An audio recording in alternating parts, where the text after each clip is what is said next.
Hello, everyone on YouTube. As usual, we've got our 10-second delay until Facebook catches up with you. Want you to use these 10 seconds to go ahead and like and subscribe and do the notifications, do all the YouTube stuff that you're supposed to do, because that's what people do and that's how we enjoy life. But it looks like everyone is online and Greg is ready to start. Greg, of course, is the producer of Space Radio. I wouldn't ask for a better producer because he's all I can afford. And we're good to go. So remember, you can comment in the chat, both on Facebook and on YouTube, and I'll field questions that I get there on the show. And we are all ready to go. There I am. Live from Earth, it's Space Radio. This is Paul Sutter, and coming up, we're talking about SpaceX engines, rockets, catching fire, but not in the way that you would prefer, in a negative way. We're also talking about naming a frozen rock at the distant edges of the solar system. That's right, you get to name something, although it's probably not going to be the name that you would prefer. Also, one more comment about interstellar interlopers and FOSA, whatever that means, and of course taking listener questions about all things in the universe, because this show is about the entire universe. We record every Thursday at 4 p.m. Eastern, so call 888-581-0708 to join the conversation. But first, the news.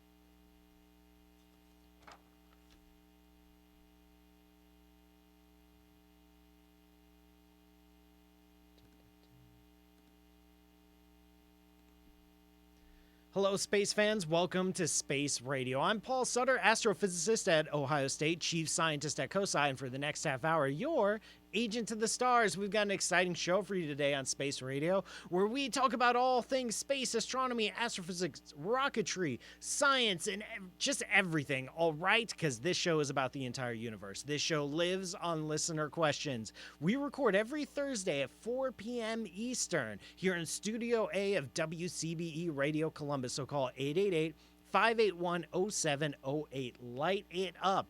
You can also follow along on our live streams on YouTube and Facebook. Check out spaceradioshow.com for all the links. We'll take questions that you send there too. Seriously, folks, I've only prepped 10 minutes of show material tops, and probably not even that, so get those calls in.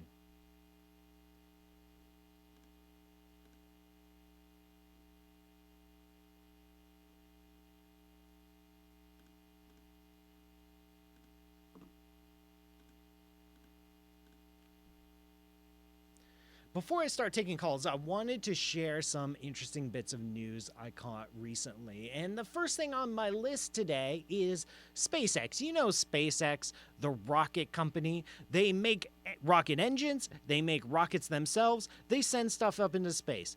That isn't really the exciting part. I mean, rockets in general are exciting, don't get me wrong. That's not the most exciting thing about SpaceX, because we've been doing rockets for quite a few decades already. But what SpaceX does that's interesting is return rockets back to Earth after launching something up in space. So the rocket lifts off the launch pad, the little bit at the tip detaches and goes off into space, and then the rest of the rocket comes back down onto Earth, which means we get to reuse it. And by being able to reuse rockets, reuse engines, we can save a ton of money, and we can send stuff up into space way cheaper than we have before. It's still stupid expensive, don't get me wrong, but it's less stupid expensive than it used to be, and that is SpaceX's whole goal. Now, SpaceX has a big program of decades of engineering work lined up ahead of them, where they're building ever bigger, ever more impressive, ever larger rockets. And they encountered an anomaly recently. Their phraseology here is very interesting. An anomaly, which to you and me means an engine caught fire. Now, it wasn't when the engine actually was lifting a rocket up into space. They were testing a new rocket, a more advanced, more powerful rocket called the Merlin 1D Block 5. That's the engine they're testing right now. And as they were setting it up to test, something caught fire. They're still trying to understand what's going on. They're not running this Block 5 engine yet in any active, live, actual launches. They're running what they call the Block 4, the current model. What they hope to do next year with the Block 5 is send people into space with this engine. Right now, with the slightly smaller engine, with the Merlin Block 4, they're just sending stuff into space. They're sending satellites. They're sending cargo resupply missions to the International Space Station. These don't have the lift capacity, enough oomph to actually send a person up into space. So that's what the next round, the next iteration, the next design of these rockets are designed to do, the Block 5. Apparently, they still have a few kinks to work out because they better stop catching fire before we start putting people on top of them. I think that's a good idea. But besides that, SpaceX has a massive launch manifest set up for the rest of 2017 and through 2018. Their most recent mission, their most recent launch, was a rather secretive launch, nicknamed or codenamed Zuma. We have no idea what the payload is. We have no idea what agency in the US government paid for it. All we know is that SpaceX sent something up to low Earth orbit for the US government, and nobody wants us to know what was in that rocket. But there you go. Someone's making money and someone's having a good time, and someone's probably spying on us right now. But that's the SpaceX life. So hopefully they get these fires under control so they can light a fire under the rocket where it's supposed to go, and they can start sending people up to the space station starting next year. Remember to call 888-581-0708 to talk. The lines are open. Let's take some listener questions.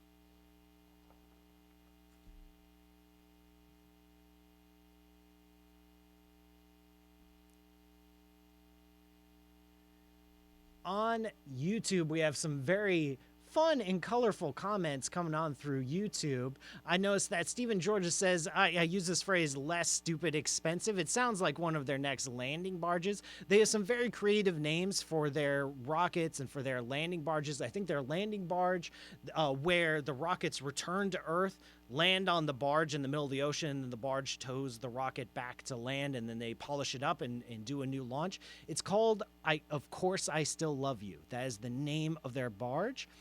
And I'm not 100% sure where Elon Musk, the founder and head of SpaceX, is getting these names. I suspect there is a sci-fi series of books called by Ian M. Banks called the Culture Series, a massive series of books, I think over a dozen novels spanning a couple decades, far future stuff. And in that sci-fi series, of course, machines are intelligent and spaceships are creatures unto themselves, and they have very, very long-winded, colorful, interesting names. And I think that's where he got the inspiration for names like Of Course I Still Love You, or my suggestion here, Elon, if you're listening, which you're probably not, but just in case, maybe your next landing barge should be called Less Stupid Expensive. We had another question from Ron Bowman. Was the largest payload that SpaceX can put into low Earth orbit with the Merlin Block 4? I actually don't know. And so I don't even know why I read aloud this question, because I don't know the answer. I don't know the numbers off the top of my head, but I do know that these rockets have a few different configurations where the rockets can send different masses of objects, different payloads to different kinds of orbits, depending on, how much you want to pay. So if you need to send something big to a very high orbit, that's going to take a lot of money because there's no way that the rocket can return to Earth. So you're going to burn up the rocket and you have to pay for the rocket itself. If you want to send something light to low Earth orbit, well, then there's enough fuel left over for the rocket to return itself back to land. So there are a few options if you're in the market for sending something up into space. And, take your pick. Call Elon. I'm sure there's a website or some order form where you can pick what you want to send up into space and when. So if you've got a few bucks, it can happen. We've got a few callers on the line. Greg, the producer, why don't you pick someone for me? Because I have no idea who's calling, why, or how. And you can join the conversation by calling 888-581-0708. We've got someone on the line right now. Hello, can you hear me? Yes. Hey, thank you so much for calling. What's your name and where on earth are you? I'm Ryan, and I'm in Seattle, Washington. Ryan in Seattle, Washington. How's the weather out there? Rainy. Oh, I could have guessed. I could have just guessed. Thank you so much for calling today, Ryan. What's your question? Well, it involves the expansion of the universe as it being accelerated by dark energy. Oh, and I wondered good one. if anyone has ever considered whether or not there's might be an inverse or related relationship between how quickly space-time is expanding in areas that aren't dominated by galactic gravity and the condensation of gas clouds and other matter into larger bodies. Ryan, I can't believe you asked this question. And the reason I can't believe you asked this question, and I swear, audience listening, this is not a plant. I have never met Ryan in person before. We do not know each other. This is actually one of the primary topics of my own astrophysics research. So I could go on at extreme length answering this question. Like, I could put everyone to sleep answering this question for hours. And I will tell you, so what Ryan is talking about, and we're coming up on a break in a little bit, so I'll tease a little bit, I'll do a little intro, and I'll answer in more detail after the break. What's going on? Ryan mentioned dark energy and the expansion of the universe. So we know that the universe is expanding. Congratulations, everyone. We live in an expanding universe. Galaxies, on average, are getting further apart from every other galaxy. We've known that for 100 years. About 20 years ago, we discovered that not only is the universe expanding, but it's expanding faster and faster every single day. The expansion of the universe is accelerating, and we don't know why. We really don't. We give it a name. We call it dark energy because that sounded kind of cool, I guess. I wasn't in charge. I wasn't at the convention where we decided to name this thing. And it's called dark energy. It's the accelerated expansion of the universe. It is the number one unsolved mystery in modern physics. So you need to stay tuned after the break for me to not answer that mystery because there is no answer yet, but at least elucidate it a little bit more. Remember, you can call 888-581-0708 to join the conversation or catch the live streams on YouTube and Facebook. Visit spaceradioshow.com for all the links. I'm Paul Sutter. This is Space Radio, and this show is brought to you by you. Visit patreon.com/PMSutter to learn how you can support this show that you are listening to and presumably enjoying because you haven't turned it off yet. See you after the break.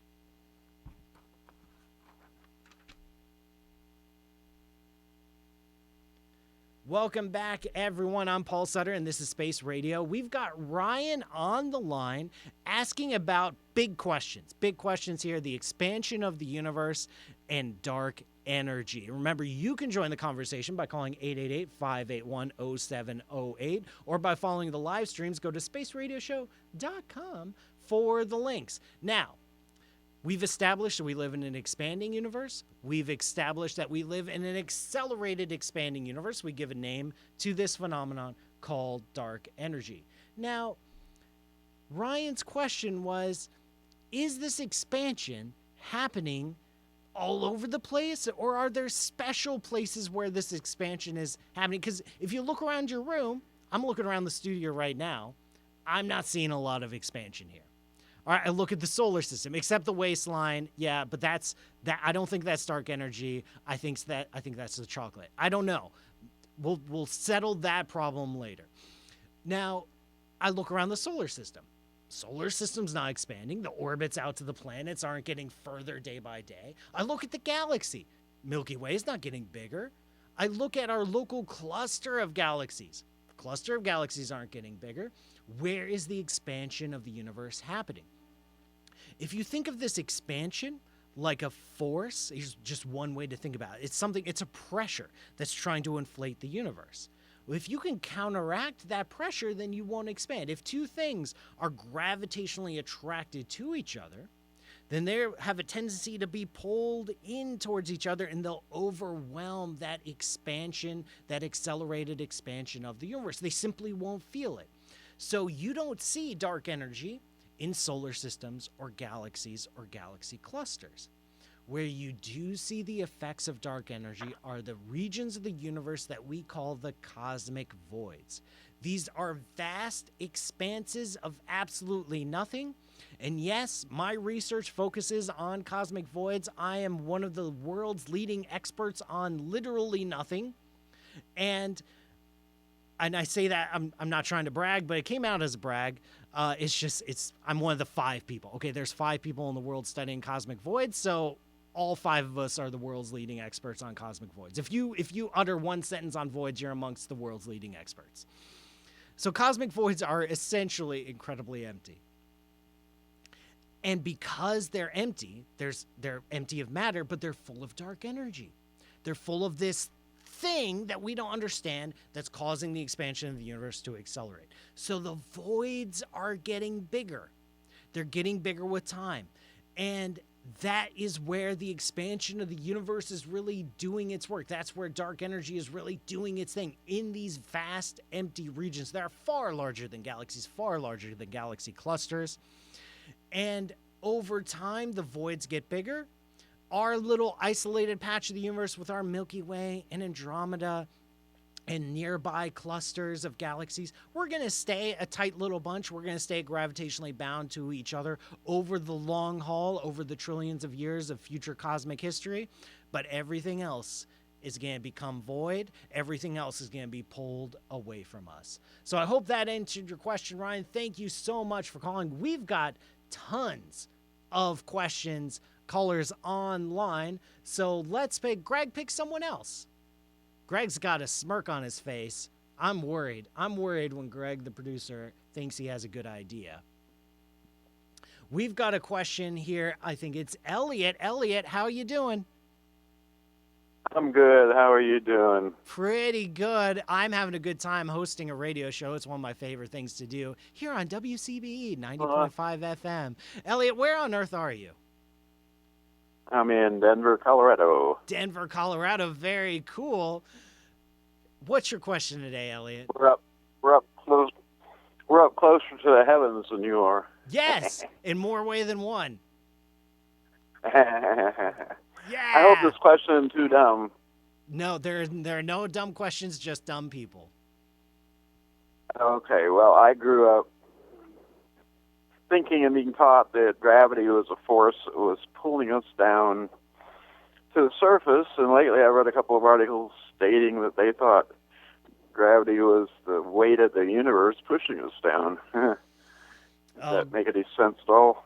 You know, that's a really good question. That's actually pretty deep, Elliott. So gravity is one of the most well understood. Like, we all experience gravity. We all have this intuition of what gravity is like. But gravity itself, even though we've experienced it, and we all know and literally feel what it's like, describing gravity is actually incredibly hard. Our first scientific explanation of gravity actually came from Isaac Newton, who figured out that gravity is universal, that the same gravity that pulls an apple from the tree is the exact same gravity that keeps a planet in orbit around the sun. That was a big advance, that gravity is the same everywhere in the universe. A few hundred years later, Einstein put a little twist on it. He had some questions about gravity and the nature of light and all sorts of other things. Definitely not enough time to go dig into the history of general relativity.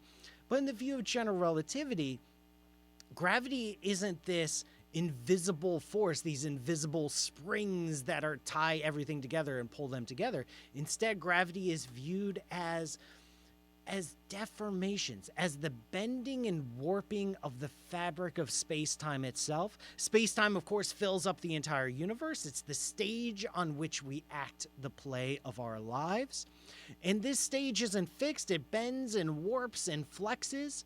And the response of matter and energy to the bending and warping and flexing of that stage is what we call gravity. And it's not so much, I know, wow. That was, it took an Einstein to figure that out. Actually, there was a mathematician named David Hilbert that figured it out at the same time as Einstein. I always love giving David Hilbert credit because he is super duper smart. But Einstein did it first. He beat him by about 6 months. And so Einstein's name gets attached to general relativity and not David Hilbert. Oh, well, that's life. But yeah, it is the bending and warping of space-time that gives us gravity. I think we have time for one more question. Greg, toss another one at me. Thank you so much, Elliott. Excellent question. Sure. Enjoy Denver. All right, we've got thank you. Another caller on the line about the solar Hello? eclipse and the new moon. Hello, who are you and where on Earth are you? Hi, my name's Max, and I'm in the Columbus planet of the Ohio quadrant. Nice. And I like your twist on that. Thank you. My question is pretty simple, but I noticed during the last eclipse that it was a new moon, and I was just wondering, is it always a new moon during a solar eclipse, or can it be other phases of the moon? That is an excellent question. A very fundamental question about how astronomy and the synchronization of the celestial realm works. And the answer is yes. In order to have a solar eclipse, it must be a new moon, because that means the moon is on the same side of the sky as the sun. It's the sun and the moon and the earth are all in the straight line.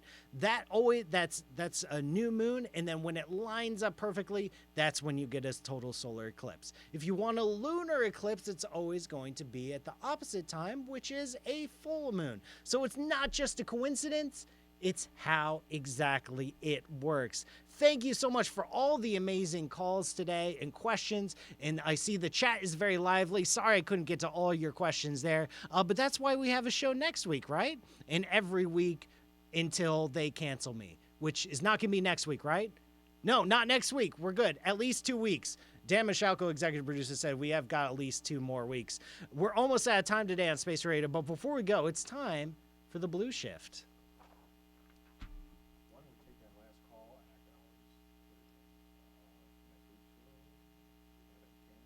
Okay, because we're running a little long. Yeah. Okay. Do that? All right. So there's 2 things I want to get to you today during the Blue Shift. The Blue Shift, by the way, is my chance to get a little bit closer to you. One is the news item that I didn't have a chance to get to, where you can name the target of New Horizons' next part of its mission. So it passed Pluto couple years ago. It's been passing through the Kuiper Belt, the outer solar system, ever since then. It has a new target, and the target has, of course, a really phone number-y name. It's really obscure. And so they're letting people vote. They're letting people suggest names, which always ends badly. But apparently the names under consideration with the highest number of tallies right now actually make sense. Like Uluru, the Aboriginal name for Ayers Rock, the largest rock on Earth, means island mountain. Pangu is the first being in Chinese mythology. Camelor is a fictional city in the Kuiper Belt, probably from some sci-fi series. Año Nuevo, I can't even read. New Year in Spanish. So there's some decent names, not like Rocky McRockface, which you expect. What the internet usually produces when it comes to names. Apparently they thought ahead and they put in some filters. And so you can go to frontierworlds.org and you can vote for what you think the name of this rock should be. And then we're going to get some beautiful high-resolution images. Also, I want to plug a special event hosted by The Ohio State University. My friend and colleague at OSU, Professor Scott Gowdy, amazing researcher. He is an expert, speaking of exoplanets, he's an expert on the search for planets outside of the solar system. One of the leaders in the field, and there's more than 5 people actually studying that. So when I say Scott Gowdy is a leader, I actually mean it. His talk is titled The Hunt for Other Worlds and Life in the Universe. It's November 30th in 2017 from 8 to 9 p.m. At Ohio State University. I guarantee it'll be an amazing talk because he's a very dynamic, very interesting guy. Go to astronomy.osu.edu for more info. Okay. Greg's telling me something. Okay, that's fine. And unfortunately, this broadcast is almost done. Thank you for joining me on this voyage of space radio. Once again, I'm Paul Sutter, and this show is brought to you by the Ohio State University Department of Astronomy. Learn more at astronomy.osu.edu. The show is also brought to you by you. Visit patreon.com/PM Sutter to learn how you can keep this show going. Thanks to Greg Moebius for producing, Dan Michalka for not canceling me next week, and for all the fine crew at WCBE Radio for making this show possible. We record every Thursday, 4 p.m. Eastern. You can call 888-581-0708 to join me on the air.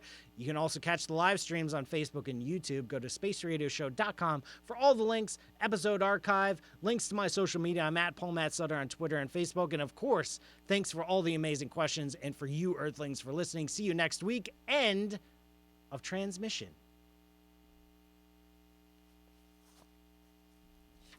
That was a good show. I think we had 4 calls.